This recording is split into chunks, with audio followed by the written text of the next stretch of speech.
আর আগে বাড়কর মুঝে কানে দো, যদি জীবনে একবার সুবহানাল্লাহ শব্দটা আসান হয়ে যায়, জান্নাতুল ফেরদাউসের চেয়েও ভারী। আপনি বলবেন একটা সুবহানাল্লাহ, এটা বুঝি জান্নাতের চেয়ে ভারী? হ্যাঁ, জান্নাতের চেয়ে ভারী কেন হবে না? জান্নাত রব্বে করিম বানিয়েছেন, জান্নাত মাখলুক, আর সুবহানাল্লাহ আল্লাহ তাআলার সিফাত। কি সুবহানাল্লাহ? এটা রব বানান নাই, এটা রব্বে করিমের সিনায় আথার থেকে বের হয়েছে। আর জান্নাত রব বানিয়েছেন। সুবহানাল্লাহ বলেন। জান্নাত কি করেছেন? রব বানিয়েছেন। যদি সুবহান শব্দ এত দামি হয়, তাহলে সূরাতুল ফাতিহার দাম কত? সুবহানাল্লাহ বলেন। যদি সূরাতুল ফাতিহা এত দামি হয়, তো পুরো কোরআনে কারীমের দাম কত? আল্লাহর কসম, আল্লাহর কসম, আল্লাহর কসম, একটা বার সূরাতুল ফাতিহা জান্নাতুল ফেরদাউসের চেয়েও দামি। জান্নাতুল ফেরদাউস আমাদের পুরস্কার হিসেবে যথেষ্ট নয়। জান্নাত আমাদের পুরস্কার নয়, জান্নাত আমাদের পুরস্কার পাওয়ার জায়গা। সুবহানাল্লাহ বলেন। শুধু জান্নাত পুরস্কার নয়, বলেন শুধু জান্নাত কি নয়? শুধু স্টেজ ওয়াজ নয়, স্টেজ হলো ওয়াজের জায়গা। এখন বুঝছো, কিছুটা বুঝছো? স্টেজ কি বলেন? স্টেজ কি ওয়াজ না ওয়াজের জায়গা? বলেন জান্নাত হলো পুরস্কার পাওয়ার জায়গা। জান্নাত কি? এবার জায়গাটা যদি এত সুন্দর হয়, জায়গাটা যদি এত দামি হয়, পুরস্কার কত দামি হবে? সুবহানাল্লাহ। এই জন্য আমাদের ইবাদতের মূল পুরস্কার হলো রব্বে করিমের দিদার। মূল পুরস্কার কি? রব্বুল আলামিনের দিদার হলো মূল পুরস্কার। সুবহানাল্লাহ। আর ওই পুরস্কারটা দেওয়ার জন্য একটা জায়গা দরকার। যেমন নোবেল প্রাইজ বিতরণের জন্য সুইজারল্যান্ড দরকার, নিউ ইয়র্ক দরকার। এটা ঢাকাতে বিতরণ করে না, এটা দিল্লিতে আর করাচিতে বিতরণ করে না, এটা লাগে অস্ট্রেলিয়া লাগে। মনে হয় বুঝেন না? ঠিক আল্লাহ তাআলা আমার ইবাদতের পুরস্কার যেটা দিতে চাচ্ছেন, এটা দুনিয়াতে হবে না, এটা দুনিয়াতে সামাই হবে না, এটা দুনিয়াতে ধরবে না, এটা দুনিয়াতে ওজন, এটা সইবে না। এই জন্য রব এটার জন্য আরেক দুনিয়া বানিয়েছেন, তার নাম দিয়েছেন জান্নাত। সুবহানাল্লাহ। এই জন্য আল্লাহর কসম, আল্লাহর কসম, আমার একবার সূরা ফাতিহা জান্নাতের চেয়েও দামি, একবার সূরা ইখলাস জান্নাতের চেয়েও দামি। বলেন একবার সূরা ইখলাস জান্নাতের চেয়েও দামি। স্যার কথাটা মনে শক্ত হয়ে গেছে।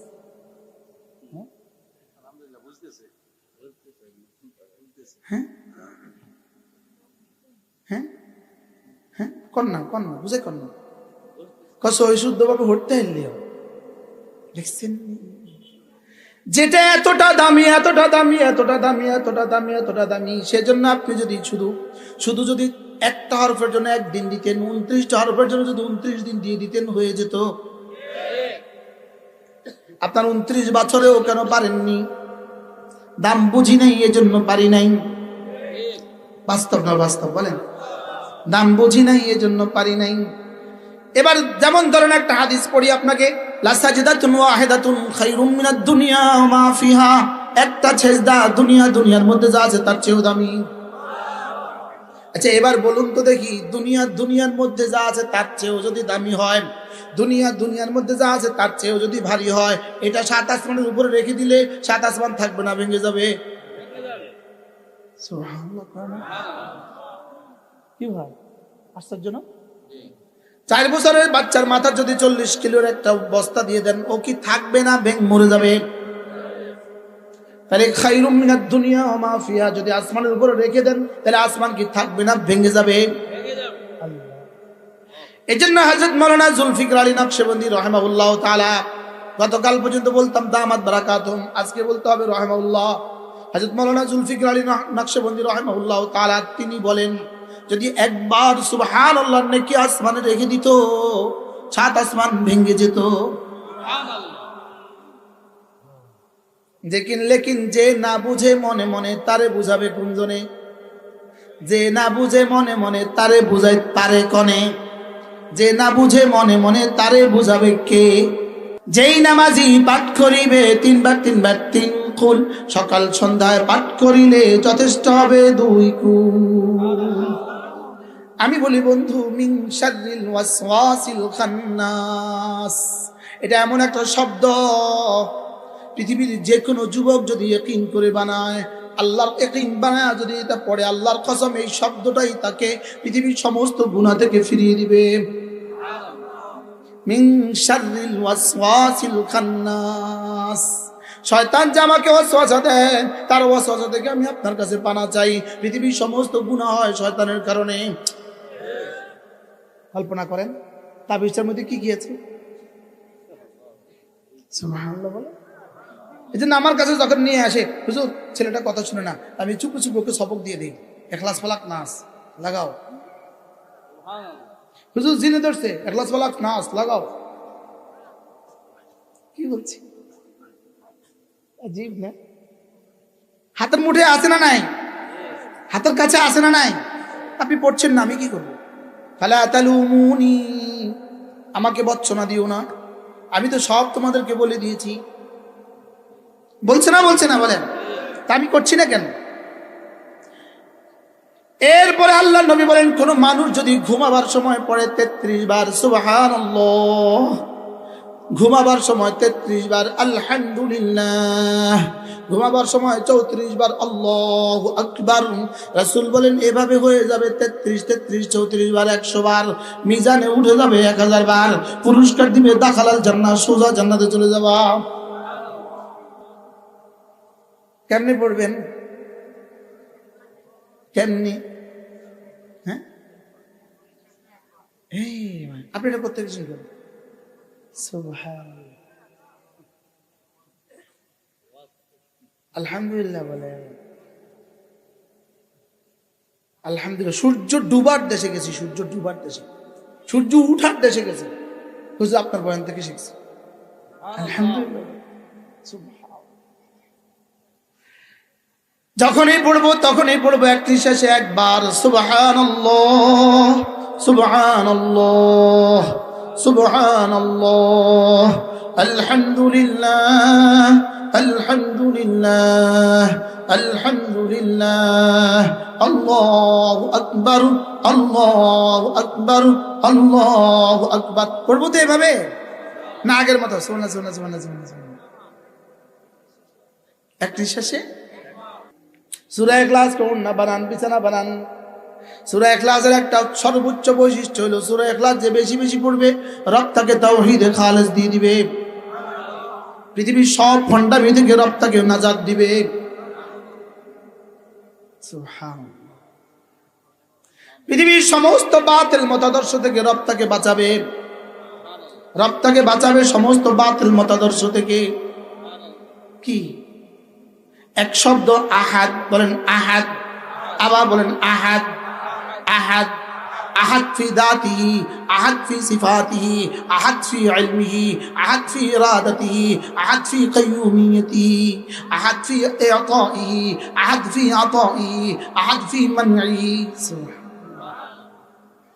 বলেন আল্লাহ তাআলা আহাদ, বলেন আহাদ, আহাদ, আহাদ, লা শারীকা লাহ, তার কোনো শরীক নাই, লা মাসীলা লাহ, তার কোনো মত নাই, ওয়ালা কুফুয়ান আহাদ, বলেন না, তার কোনো মত নাই, বলেন তার কোনো কি নাই, বলেন তার কোনো কি নাই, মত নাই। তাহলে কোনো বাবা নাই, কোনো ডাবা নাই, বলেন কোনো বাবা নাই, বলেন বাবা নাই, বলেন আস্তে কয়, বলেন বাবা নাই, আবার বলেন বাবা নাই, জিন্দা নাই, মুর্দা নাই, উপরে নাই, নিচে নাই, জমিনে নাই, রামগঞ্জ নাই, সিটামে নাই, সিলেটে নাই।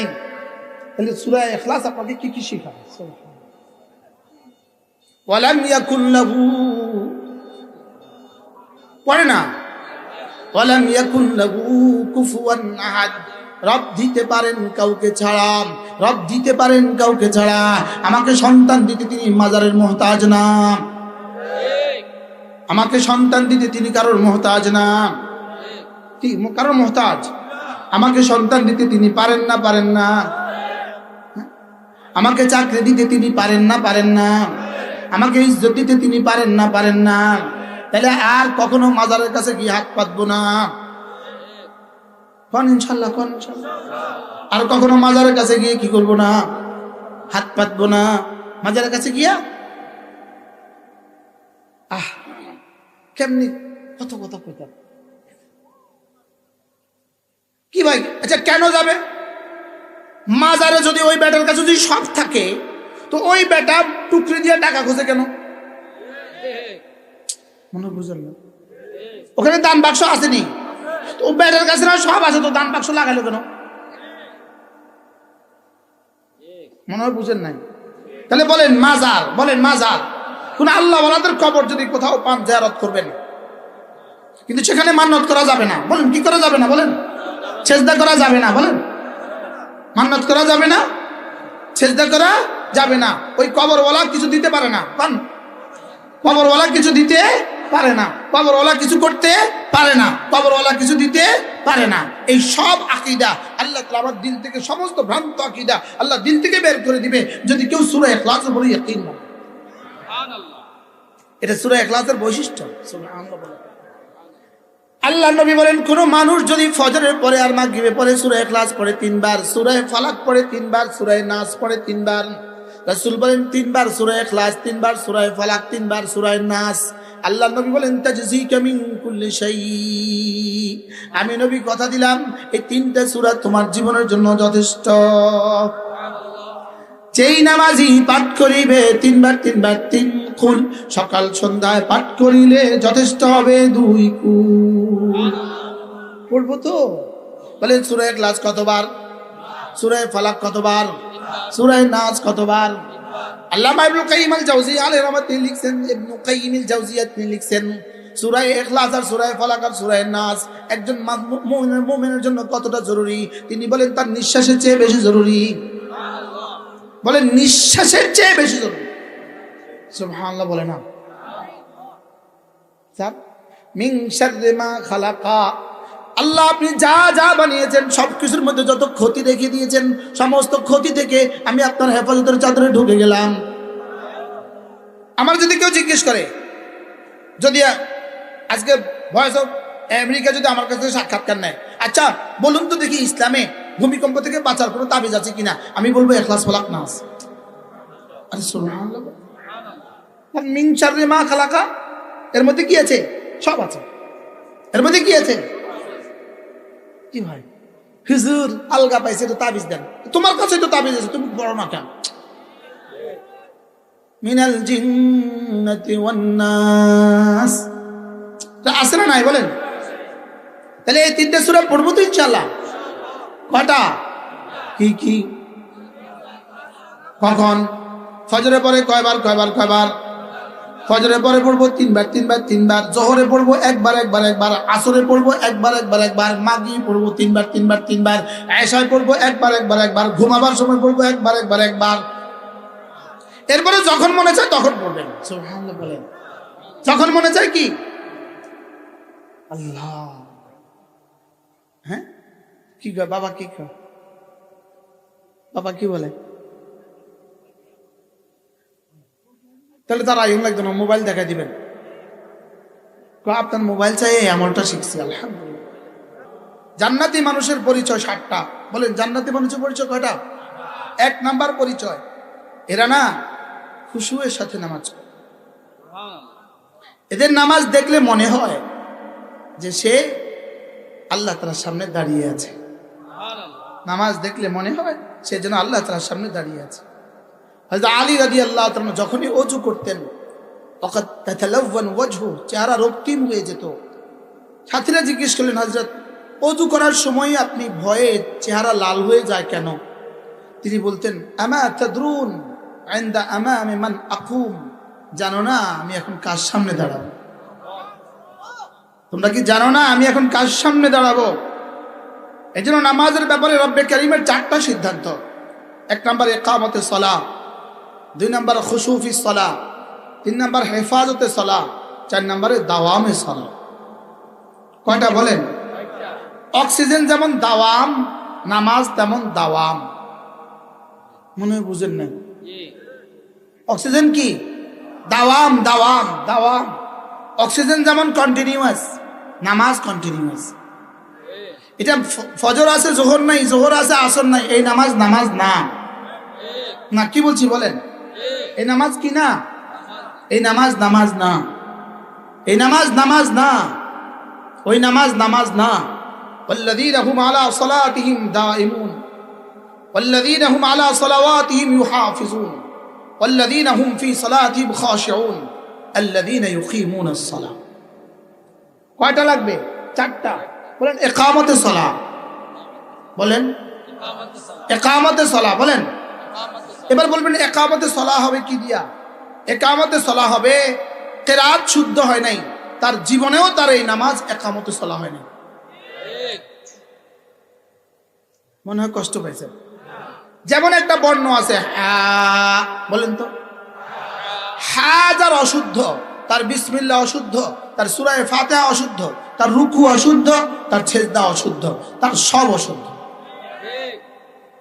এরকম হা অশুদ্ধ ওয়ালা বুড়ো এদেশে আছে না নাই? বলেন আছে না নাই? যার হা অশুদ্ধ, অথচ হা বর্ণটাকে শুদ্ধ করতে আপনার 5 দিন লাগতো না, 5 ঘন্টাও লাগতো না, 5 মিনিটই হয়ে যেত। এক খিলি পান খাওয়ার টাইম যদি আপনি হাকে দিতেন, হা শুদ্ধ হতে বাধ্য ছিল, লেকিন আপনি দেন নাই। আপনি দেন নাই, আপনি পানে দিয়েছেন, টানে দিয়েছেন, গানে দিয়েছেন, লেকিন আপনি হা শুদ্ধ করতে যান নাই। হযরত মাওলানা আব্দুল মালিক হাফিজাহুল্লাহ, বাইতুল মুকাররমের বর্তমান খতিব, আল্লাহ তাআলা তার হায়াতের মধ্যে বরকত দান করেন। তিনি বলেন, উদাহরণ দেই আমি, শুধু একটা বর্ণই তো, হা। হা বলেন। আমাদের হযরত মাওলানা আব্দুল হাফিজ আব্দুল হক দামাত বারাকাতুহু তিনি বলেন যে হা বর্ণটা কিচ্ছু লাগে না, শুধু গালটাকে সর্বোচ্চ ফাঁক করলেই হয়ে যায়। সুবহানাল্লাহ। দেখেন হা, কিছুই করতে হয় না, হা। আমার ছেলে এখন মিশরে কেরাত পড়ে, ওকে আমি হা শিখিয়েছি, ওর মুখে স্কেল ঢুকা দিছি, স্টিলের স্কেল দিয়ে দিছি, যা বেটা লাগা হা। এবার আপনি বলতেছেন আলহামদু আলহামদু আলহামদু, পড়ে না পড়ে না বলেন? আপনি হাটা শুদ্ধ করতে পারেন না। হা ছাড়া আপনার বিসমিল্লাহ শেষ, হা ছাড়া আপনার আলহামদু শেষ, হা ছাড়া সুবহান শেষ, হা ছাড়া সুবহান রাব্বিয়াল আ'লা শেষ, হা ছাড়া তাশাহুদ আত-তাহিয়াতু শেষ। এতগুলো শেষ নিয়ে আপনি বেশ হবেন কিভাবে? কত না কতবার কাটা গেলে আপনি অঙ্কেতে নাম্বার পাবেন? মাপেন অঙ্ক কয়টা কাটা গেলে আপনি নাম্বার পাবেন? 10-এর 9। হ্যাঁ, এখানে কয়টা কাটা গেছে জীবনে? হ্যাঁ, আমগো আসেনি, কোন মুরব্বীকে আমগো আসেনি। এই কথাটাকে অনুভূতিতে দেওয়ার জন্য বলছি। আল্লাযীনা ইউকিমুনাস সালাহ, যে নামাজকে কায়েম করে। নামাজকে কায়েম করার তরজমা কি? নামাজে তাদিলে আরকান ও আহকাম সব ঠিক ঠিক করে। তাহলে কোরআন কারীম তিলাওয়াত নামাজের মধ্যে ফরজ। সুবহানাল্লাহ। তিলাওয়াত কি? ফরজ। তাহলে এবার ফরজ যদি ছুটে যায়, ইকামতে নামাজ হবে? হ্যাঁ। এবার যদি দেয়ালে যদি না হয়, আপনি রং লাগাবেন কোথায়? দেয়াল যদি না হয়, রং লাগাবেন কোথায়? এবার নামাজ দাঁড়ালোই না, নামাজ দাঁড়ালোই না, বডি তৈরি হলো না, এবার খুশু লাগাবেন কোথায়? বডি নাই, খুশু আছে। এই বডি, এই খুশুয়ের 2 আনার দাম নাই। মনে হয় বুঝেন নাই। আচ্ছা, 14 নম্বরের দেয়াল দিয়া, 14 নম্বরের ইট দিয়া দেয়াল বানাইয়া ওখানে ইটালির টাইলস লাগাইছেন, কদিন টিকবো? হ্যাঁ। এজন্য আল্লাযী খালাকাল মাউতা ওয়াল হায়াতা লিয়াবলুয়াকুম আইয়ুকুম আহসানু আমালা। রব্বুল আলামিন বলেন আমি মওত আর হায়াত বানিয়েছি শুধু দেখার জন্য কার আমল কত সুন্দর। এবার আহসান কাকে বলে? قال الامام زين العابدين رحمه الله تعالى মাল আহসান, আহসান কাকে বলে? এবার তিনি বলেন আহসান হলো যার দুটো সুন্দর, সেটা হলো আহসান, বাহিরেরটাও সুন্দর ভিতরেরটাও সুন্দর। সুবহানাল্লাহ বলেন। এবার তিনি বলেন বাহিরেরটা দিয়ে সহিহ হয়, ভিতরেরটা দিয়ে কবুল হয়। সুবহানাল্লাহ।